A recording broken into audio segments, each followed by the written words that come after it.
Welcome to our channel. Today we how to configure Typeform notifications to speed up responses, beginner guide step by step clearly. Start by logging into your Typeform account. Navigate to the Typeform you wish to configure. Click on the Connect panel located on the left side of your screen.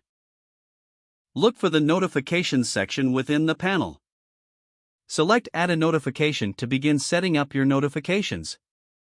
Choose the type of notification you'd like to use, such as email or webhooks. If you select email notifications, enter the recipient's email address. Customize the subject line to give clarity on the responses received. Draft a message to inform the recipient about the new response. Include dynamic fields to personalize the message, if necessary. For webhook notifications, input the URL of the application that will receive the data. Ensure the receiving application is configured to accept incoming data from Typeform. Adjust the settings to specify when notifications should be sent, like on each response or only after a completion.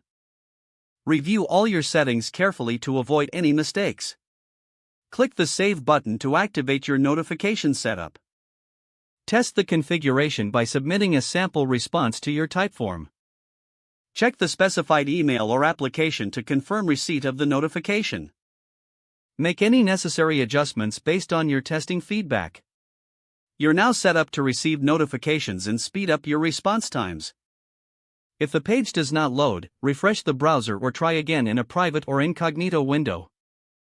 Make sure you are using the correct email address, then retype it carefully to avoid small typos. If your password is not accepted, use the reset option and create a new strong password you can remember. Check your spam folder for verification or security emails, then complete any requested confirmation steps. Enable two-factor authentication if available to improve account security and reduce unauthorized access risk.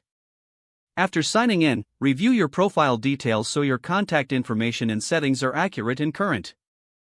If you see an error message, note it down and try again after restarting your device and internet connection. Log out when you finish, especially on shared devices, to keep your account and payment information secure. If the page does not load, refresh the browser or try again in a private or incognito window. Don't forget to like this video and subscribe to our channel for more step-by-step tech guides.